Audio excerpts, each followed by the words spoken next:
Hey everybody, welcome to the channel. Today we're going to talk about some different defense techniques that you can do for self-defense to be able to ward off a attacker. Of course, I have Naomi here. Hello. One of my amazing daughters and black belts in my school. Beautiful. And there's certain areas, like people love to think, oh, I'm going to get into a fight, and they'll do these haymakers and hook punches and uppercuts. And I like all those too.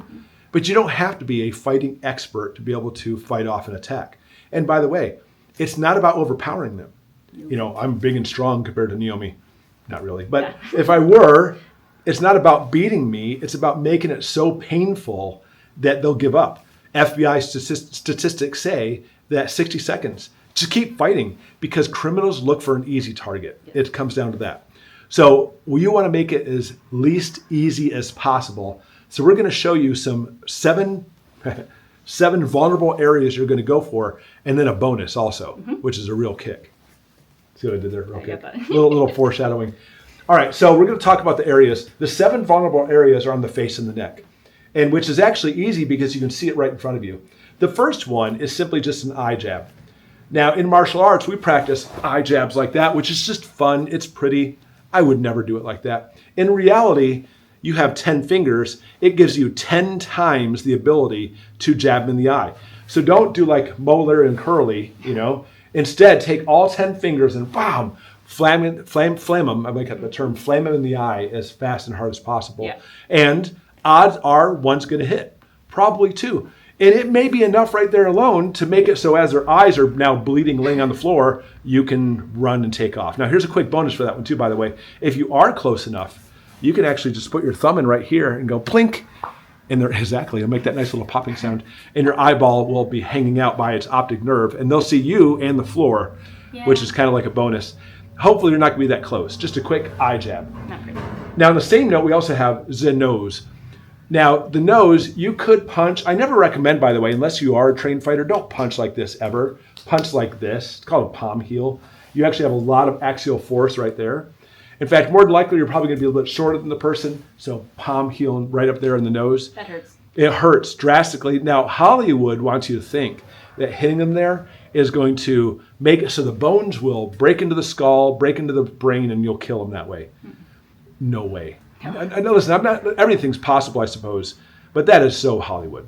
Not at all. Like very small. What it will do, though, is it'll break what's called the nasal spine. It'll break their nose, and this whole area will become inflamed. It'll be painful. It may be enough for them to say, oh, man, you're not worth it, because that's what criminals want. They just want an easy target, and you very quickly didn't make it easier for them by jabbing the nose, jabbing the eyes, and off you go.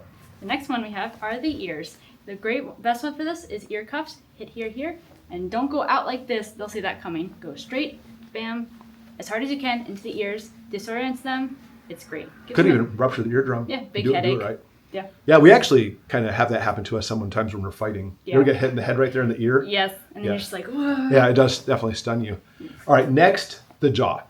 Now, people, when they do fight or attack you, they don't have their mouth closed like this in a mouth guard and use that as your advantage. Their mouth's always open. So same thing, don't punch. I mean, we'd like to do an uppercut. I'm not looking for that. Just palm heel them right in the jaw. And what's beautiful about that is it's going to at least break some of their teeth. They'll be spitting the teeth all on the floor. But if you actually hit them hard enough, you can knock them unconscious. Yeah. You literally have nerve endings in the jaw that can knock them out. And if you hit it just right on this area, it can actually break the jaw and put them in jaw traction for the next 6 months. That's not fun. Definitely not fun. It'd be kind of fun doing it to someone. They're attacking you. That'd be kind of entertaining, I suppose. There you go. The next one we have is the throat. The best one is the V strike. You go like this, straight to that, and you go hard enough, it is definitely going to hurt.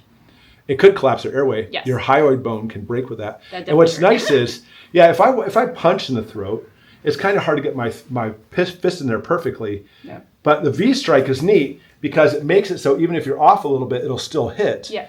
And you do have to be really careful with this one. I mean, I'm not saying don't necessarily do this, but it's a lethal blow. Yeah. They call this sometimes. Don't play with it. They call this the punch that ends all punches. Yeah. But I don't know if it's not really a punch, but either way, it definitely could kill someone. Another one you have in the neck right here, we have what are called the aortic bodies. They're the carotid bodies. Here's how it works. Blood flows through your neck to your brain. Your body doesn't want too much blood flow to the brain because it may burst an artery and cause like an aneurysm, or it may, like a like a berry aneurysm is what it's called, or it be made too low and you'll pass out. So literally these aortic bodies right here, these carotid bodies regulate the blood pressure to your brain. If the blood pressure gets too high to the brain, it says, whoa, slow it down, heart, or relax the vessels, or vice versa. But here's the thing. If I take her, bam, and I do a strike, or I do a classic knife hand strike to the side of the neck, you could just punch there if you wanted to. It's kind of hard with your palm heel, but you could do it. It's not about hitting them hard enough where it's going to make them like their brain will hit and give them a concussion. It's not that at all. But if you hit them there, the aortic body is going to be like, oh my gosh, the blood pressure to the brain just went way up.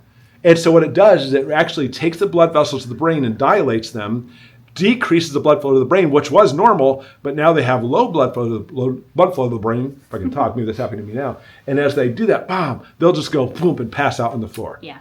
Give you a chance to get away. It's like Spock. The most difficult thing about that, by the way, I've seen it work.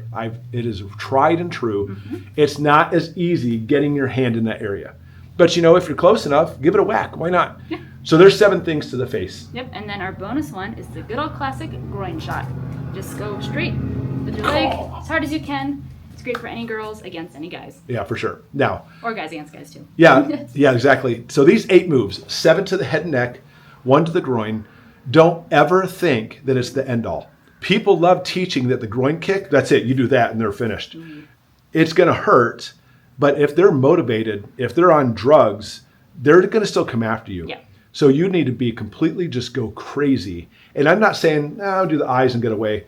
Do the eyes, then the throat, then kick him in the groin, then cuff the ears, punch him in the nose, and keep going. You may have to go for 60 seconds or more. When we train in our self-defense class, that's what I have, especially my women's self-defense class, that's what I do. A minute on the bag. You just go crazy on the bag for a minute, and it's tiring. Yeah. It's exhausting. But you know what? I'd rather be exhausted than dead. It's good to practice 60 seconds. Yeah, exactly. All right, so we're going to be putting a whole lot of different self-defense videos out like this to help you out. Practice this, guys. Don't simply, maybe you have a spouse. Practice all these things on your spouse. Yes. Don't do that. But obviously, if you have something, you can practice the eye, they can hit their nose, kick them in the groin. Yes. Spouses don't usually like that so much. So have That's true. a dummy. Yes. That sounds good. All right, thanks for watching, everybody. Thank We'll see you you. next time. Bye.